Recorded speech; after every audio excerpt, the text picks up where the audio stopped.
For years, I believed my father was my protector, the one person I could rely on to shield me from life's worst challenges. Isn't that what fathers are supposed to be? A shield, a guide, someone who loves you unconditionally. At least, that's what I told myself every time I looked at him. But the reality, the truth, was far darker than I ever could have imagined. Over time, the man I trusted the most became the one I feared waking up to every single day. That transformation didn't happen all at once. It came in pieces, small moments that, in hindsight, were always leading toward something inevitable, something I couldn't stop. I still remember the day it all began, the moment I stopped feeling safe in my own home. My world was already shattered by my mother's death. She had been my anchor, the kind of person who brought life to every room she entered. Her absence was like a void, swallowing everything I thought I understood. And just when I thought life couldn't hurt me anymore, my father found a way to prove me wrong. I wish I could say I saw it coming, that there were warning signs flashing, but there weren't. One moment, I was a grieving teenager, clinging to my dad as the only family I had left. The next, I was something else entirely, something I didn't recognize. This is my story, a story of betrayal, survival, and finding my voice in the face of those who tried to silence it. My name is Valerie Warner. Growing up, my life felt ordinary, a blend of simple joys, predictable routines, and the kind of stability you don't realize you value until it's gone. My mom, Claire, was the heart of our family. She had a way of remembering every little thing about you. What made you smile? What brought you to tears? Your favorite breakfast on your worst days. Her laugh could brighten even the gloomiest of moments. For as long as I can recall, she was my safe haven. My dad, Jack Tabbitt, was indifferent, quieter. He wasn't cold, but he carried an air of quiet burden, as if weighed down by something invisible. Still, he loved us, or at least that's what I believed. Things weren't perfect, no family is, but I thought I was lucky. We had Sunday movie nights, all of us piling onto the couch and losing track of time. Mom always made popcorn, usually a little burnt, but still delicious. Dad would sit next to her, his arm resting casually over her shoulders. It seemed like the picture of normalcy, but looking back, I realize how fragile that picture really was. Everything changed when my mom got sick. It wasn't one of those sudden illnesses you see on TV. It was slow, grueling, and unforgiving. Watching her fade away over months was like standing at the edge of a cliff, knowing there was no way to pull her back. I was only 16, but in some ways, I grew up overnight. I tried to be strong for her, for us, but when she passed, something inside me broke. The world felt colder, emptier, like a light had gone out, leaving me lost in the dark. Dad changed too. At first, I thought it was grief. Losing someone you've shared your life with can break anyone. He stopped going to work regularly, stayed home more often, and spoke less and less. His hugs became tighter, longer, as though he was clinging to the last remnants of something he couldn't bear to lose. At the time, it seemed almost sweet, comforting even. I thought we were leaning on each other to survive the worst days of our lives. But grief doesn't always bring people closer. Sometimes it twists them into something unrecognizable. As the weeks turned into months, I began to notice changes in my father that I couldn't ignore. He wasn't just distant, he was different. His gaze lingered too long. His touches felt off. I told myself I was imagining it, that it was nothing, because everything else already felt so wrong. I wanted so badly to believe he was just trying to protect me, the way I'd always believed he would. Looking back now, I wish I'd listened to the voice in my head telling me something wasn't right. But at 16, grieving and alone, it's easier to silence that voice than confront what it's trying to tell you. And so I silenced it.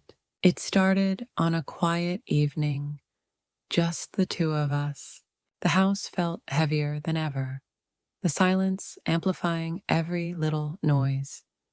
The creak of the couch as we shifted, the low hum of the refrigerator in the kitchen, the faint rustle of leaves outside the window.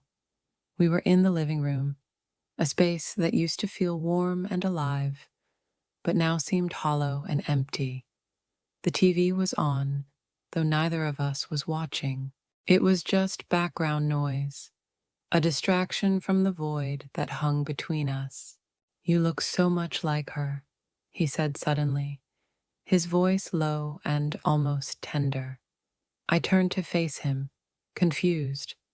People had always said I resembled my mom, that I had her eyes, her smile, but I didn't know how to respond. So I didn't. I forced a small, uneasy smile and turned my attention back to the TV, hoping the moment would pass. But it didn't. Instead, he reached out, tucking a strand of hair behind my ear. It was such a simple action, something that might have been innocent in another situation, but it didn't feel that way. His hand lingered just a moment too long. My body tensed, and a knot formed in my stomach. Something was wrong. I wanted to move, to stand, to say something, but I couldn't. It was as if my body and mind had disconnected, leaving me frozen. "You're so beautiful," he said softly, his hand now resting on my shoulder. The words hung in the air, suffocating me. Before I could fully grasp what was happening, his hand slid lower, brushing against my chest. Panic surged through me, but disbelief held it back. This was my dad, my father. This couldn't be real. It wasn't real. When his hand moved to my thigh, the paralysis broke. "Dad, what are you doing?" I asked, my voice shaky and barely audible. He didn't respond. Instead, he raised a finger to his lips, motioning for silence, and leaned closer. The room seemed to spin around me. My heart pounded so loudly I thought it might burst. I wanted to scream, to shove him away, but my body refused to move. Fear had locked me in place. The next few moments blurred together. I remember him pulling me to the floor, his weight pressing me down. I remember the sharp pain and the tears streaming down my face. But most of all, I remember the silence. Not from him, as he muttered words I couldn't comprehend, but from me. I didn't scream. I didn't fight. I just lay there, frozen, my tears soaking the carpet beneath me. When it was over, he stood up and left without a word, leaving me crumpled on the floor. I stayed there for what felt like hours, too stunned to move, my mind racing with unanswerable questions. How had this happened? Why had this happened? And why hadn't I stopped it? That night, I locked myself in my room and cried until I had no tears left. But the worst part wasn't the pain or the betrayal. It was the guilt. A quiet, insidious voice in my mind kept whispering that it was my fault, that I had done something to invite it, though I didn't know what. After that night, I stayed in my room for a week. I couldn't bring myself to leave. The walls felt like the only barrier between me and the outside world, a world that now seemed alien, threatening, and suffocating. I skipped meals, ignored my dad's calls through the door, and hid under the covers, as if shutting everything out could erase what had happened. Every time I closed my eyes, I was back on the floor, hearing his voice, feeling his weight. I didn't know how to deal with it, so I didn't. I let myself go numb. On the fifth day, there was a knock at my door. It was him. Valerie, he called softly, his tone gentler than I'd ever heard it. Can we talk? My chest tightened. I wanted to scream at him to leave, but instead, I stayed silent, hoping he'd think I wasn't there. He didn't leave. I know you're upset, he continued, but we need to move past this. We're all we have now. His words felt like a slap. Move past this? My stomach churned. Anger started to rise, but doubt crept in. What if he was right? My mom was gone, and it really was just the two of us. What if I was overreacting? What if I had caused this? The question swirled in my head, tightening the grip of guilt. Eventually, I let him in. I couldn't avoid him forever, and part of me craved answers, some explanation that could make sense of it all. He sat on the edge of my bed, his face carrying an emotion I couldn't quite decipher. Was it regret? Sadness? Something else? I'm sorry if I hurt you, he said, reaching for my hand. Instinctively, I pulled away. His expression darkened for a moment before softening again. You're so much like your mom, he whispered. Sometimes I forget. I just miss her so much. He used her memory as a shield, weaving her name into his words like a weapon. I shouldn't have done what I did, he continued. But it's hard, you know, being alone.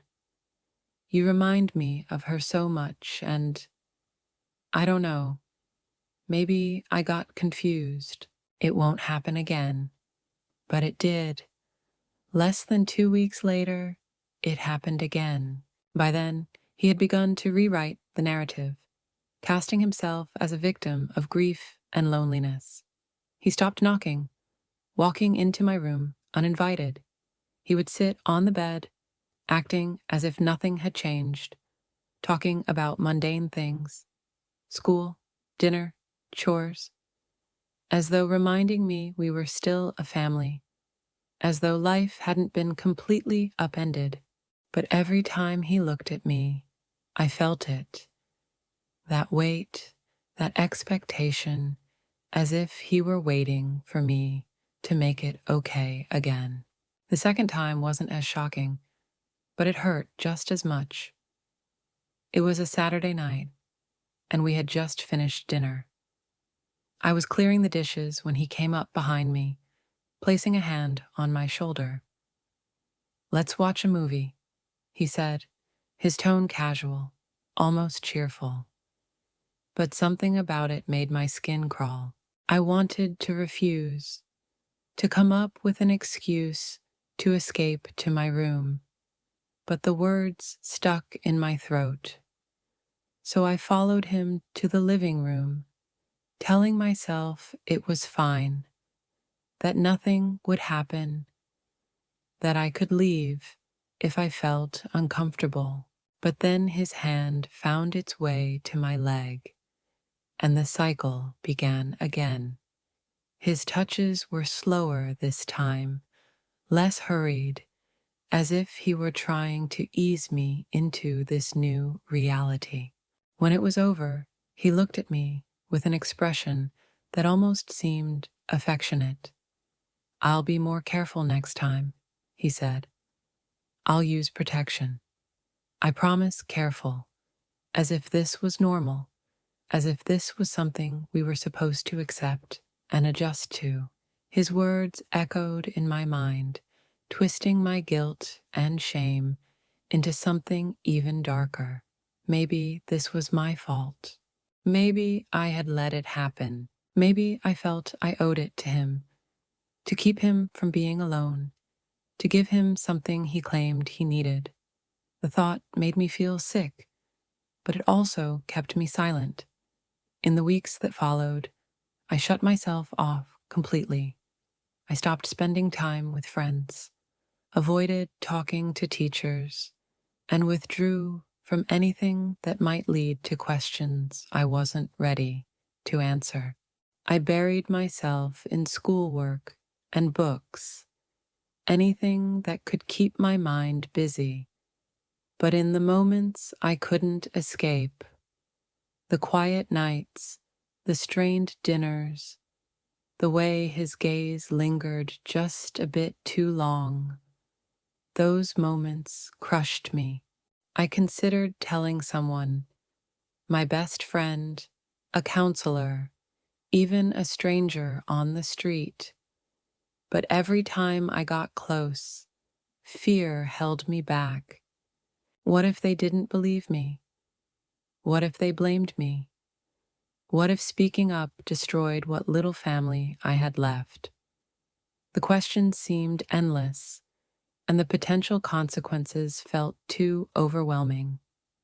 So I stayed silent, convincing myself it was better this way, that I could handle it, that I had to. Weeks turned into months, and my father's actions, though no less painful, began to feel less shocking. They became sporadic, as though he were testing the limits of what I could endure without completely breaking. I found myself rationalizing it, telling myself that maybe this was just how grief had changed him, that perhaps it wasn't as terrible as it felt. After all, he always apologized afterward, his words soaked in guilt and promises to do better. He swore he loved me, that I was the only thing keeping him going. It was twisted, but in the absence of anyone else, I started to believe him. That belief didn't erase the revulsion I felt every time he touched me. I wanted to scream, to run, to fight back. But over time, those urges dulled, replaced by a kind of numb acceptance. I told myself it was easier this way, that resisting would only make things worse. And on some level, a dark part of me clung to the attention. It wasn't love, far from it, but it was something, a warped connection that made the isolation hurt just a little less. Then Ella came into the picture. She was vibrant, full of energy, with a laugh that could brighten a room. When my dad introduced her as his girlfriend, I felt a strange combination of relief and jealousy. Relief, because I thought maybe this meant he would stop, that he'd focus on her and leave me alone. But jealousy crept in too, a sick, shameful feeling I didn't fully understand. Was I jealous of her ability to give him something I couldn't? Or was I angry that he could act normal with her while I drowned in the chaos he had created? For a few months, things seemed to settle. The nights when he would slip into my room stopped, and I started to feel like I could breathe again. I threw myself into school, trying to rebuild a sense of normalcy. But that fragile peace shattered one evening when I came home early from a study group.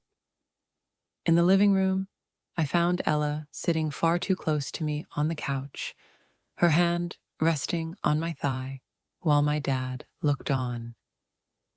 "You're so beautiful," she said, her voice syrupy sweet. My stomach turned. My dad didn't stop her. If anything, he seemed to encourage it. That night, the boundaries I thought had been reestablished were obliterated. Ella joined him in the abuse, her presence making it feel even more surreal. She smiled and whispered reassurances I didn't want to hear, her touch as unwelcome as his. I felt like I was drowning all over again. The betrayal cut deeper this time because it wasn't just him, it was her too. And the worst part? He didn't see anything wrong with it. "It's just us," he said afterward, wiping a tear from my cheek. "No one else can understand. We're family. We take care of each other." One night, I couldn't take it anymore.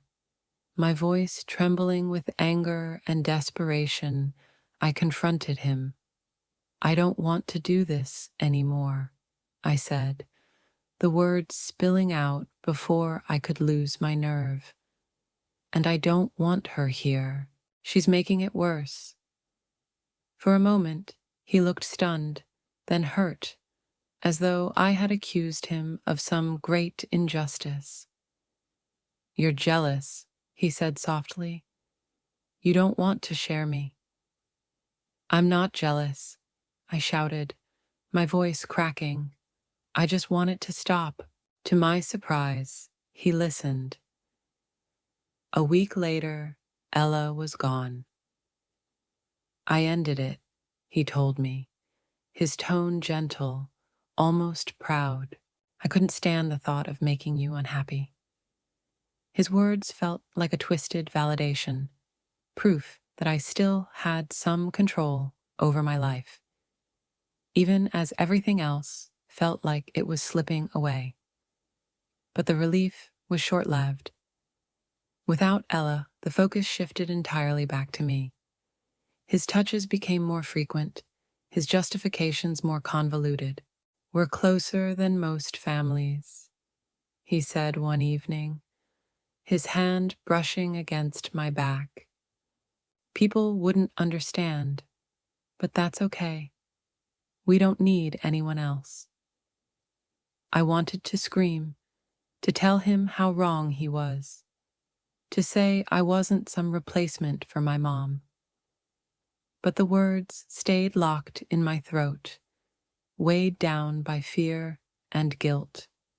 I felt trapped, like a bird in a cage with no door, only walls that seemed to close in tighter the more I tried to make sense of it all.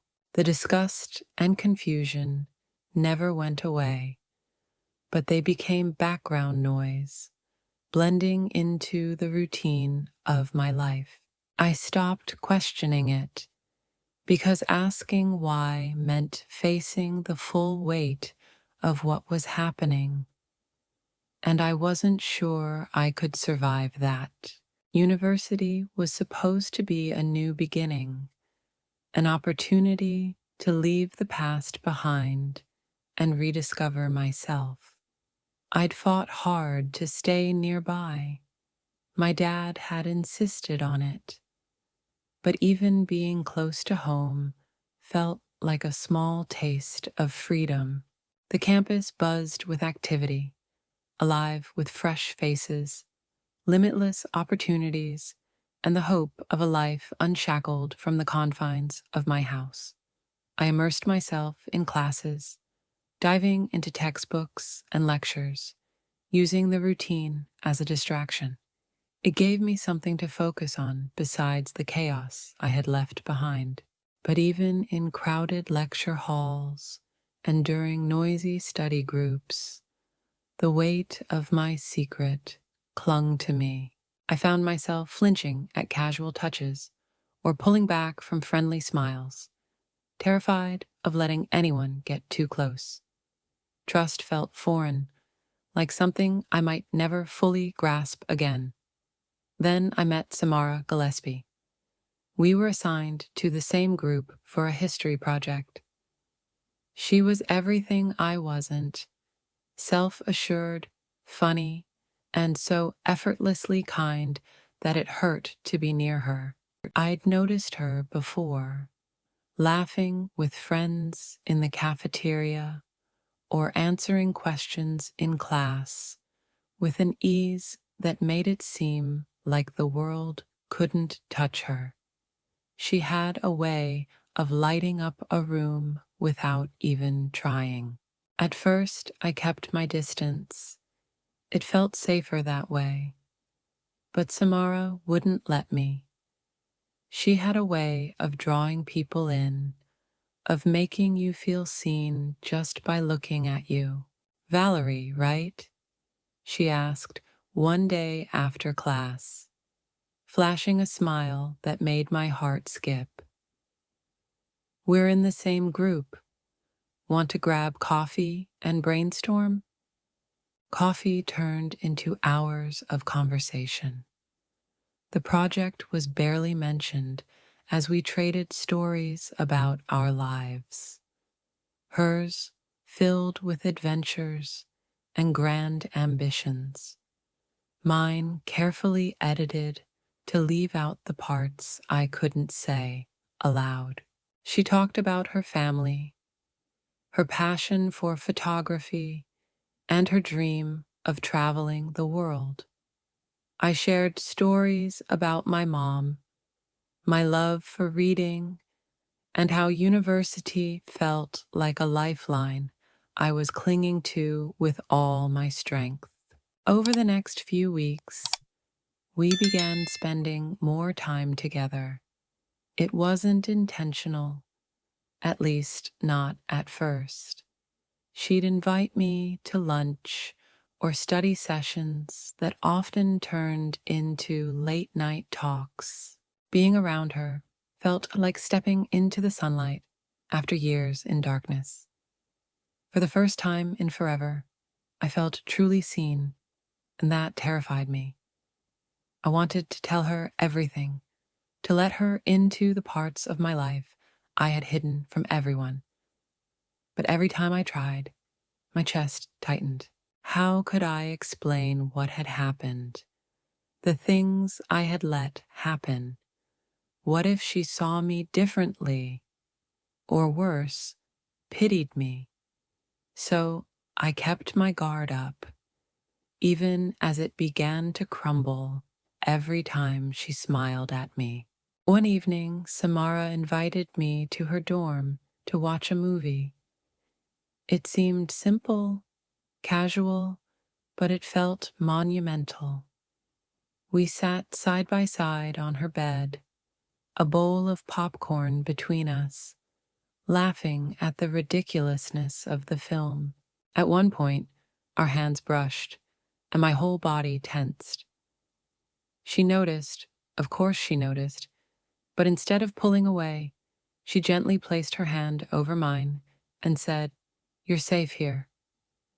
Her words hit me like a wave. I wanted so desperately to believe her, to let myself fall into the safety she offered, but the fear was too loud, too overwhelming. I excused myself to the bathroom, staring at my reflection as tears streamed down my face. I wanted so badly to be normal, to be someone who could take her hand without feeling like the weight of the world was crushing me. The next morning, I made a decision. I couldn't keep living like this, torn between two worlds. The part of me that longed for connection, that wanted to be with Samara, couldn't coexist with the part of me still tethered to my father's control. I had to end it. That evening, I sat down with my dad for the first real conversation we'd had in months. My hands trembled and my throat felt dry, but I forced the words out. Dad, it has to stop. We can't do this anymore. His face twisted, a mix of shock and something that looked like betrayal. Valerie, he began, his voice low, almost pleading. You don't mean that. We're all we have. You know that. I do mean it, I said, my voice gaining strength with each word. This isn't normal. It's not okay. I can't live like this anymore. For a moment, he looked like he might argue, but then he nodded, his expression unreadable. If that's what you want, he said quietly, I'll stop. I wanted to believe him, but deep down, I knew better. Promises like his were fragile, easily broken. Still, for now, it was enough to give me hope. Hope that maybe, just maybe, I could find a way to be free. Days turned into weeks, and although my dad had promised to stop, his presence still loomed over every part of my life. Every glance, every word, every time he walked past my room, the familiar knot in my stomach returned. I wanted to trust him. I really did, but it felt impossible. He had broken his promises before. Why would this time be any different? Meanwhile, Samara remained my lifeline. She had a way of making me feel like I could breathe, even on the hardest days.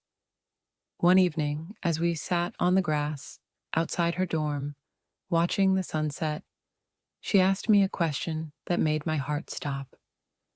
Do you ever feel like you're carrying something too heavy to hold on to alone? She asked, her voice soft yet piercing. I hesitated, gripping the grass beneath me. I wanted to tell her everything. The words hovered on the tip of my tongue. But every time I tried, fear choked me. What if she saw me differently? What if she hated me? Worse, what if she reported it and my dad ended up in jail? No matter what he'd done, I couldn't let that happen. Sometimes, I finally replied, my voice barely audible. She didn't push. She simply nodded and placed her hand over mine, silently telling me she was there whenever I was ready. That night, I lay awake, staring at the ceiling and replaying our conversation in my mind. I wanted to believe she would understand, but how could I explain something so twisted, so far from anything she could imagine? Then, one night, everything fell apart. It was late, well past midnight, when I woke to the sound of my door creaking open. My heart sank as I saw my dad standing there, his silhouette outlined by the faint light from the hallway. I just need to talk, he said, his voice strained. But as he stepped closer, I saw the look in his eyes, and I knew it wasn't true. He wasn't here to talk. No, I said, my voice steadier than I expected. You promised. He didn't stop. His actions were rougher this time, more frantic, as though he realized this might be his final chance. I fought back, pushing against him with every ounce of strength I could muster, but it only seemed to enrage him further. When it was over, I lay there trembling, tears streaming down my face. Something deep within me shattered that night. the delicate, fragile hope that things might somehow get better. The moment he left the room, I made up my mind. I couldn't stay here, not for another night. As the first rays of sunlight crept through the windows, I began to pack. My hands shook as I crammed clothes into a bag, my heart pounding with a mix of fear and adrenaline. Every sound, the creak of the floorboards, the faint hum of the refrigerator, felt amplified, as though the house itself was warning him of my intentions. I knew he'd be leaving for his usual Sunday morning grocery trip, and the second I heard the door click shut behind him, I bolted. The walk to the train station felt endless. With every step, I glanced over my shoulder, half convinced I'd see him chasing after me. When I finally boarded the train, I collapsed into a seat, tears streaming freely down my face. I cried the entire journey, not stopping until I reached Samara's dorm. When she opened the door, her expression shifted instantly from surprise to concern. "What happened?" she asked, pulling me inside. I couldn't form the words. Instead, I fell into her arms, sobbing uncontrollably. She held me close, murmuring words of comfort I could barely make out over the sound of my own tears. For the first time in years, I felt safe. To anyone watching this who feels trapped, who believes there's no way out, please know this: it's not your fault. What happened to me wasn't my fault. And if you're going through something similar, it's not yours either. There are people who care, who want to help, and who will believe you. I'm still learning how to heal, but leaving was the first step. Sharing my story is the second. Maybe it's too late to save the person I was, but it's not too late to help someone else.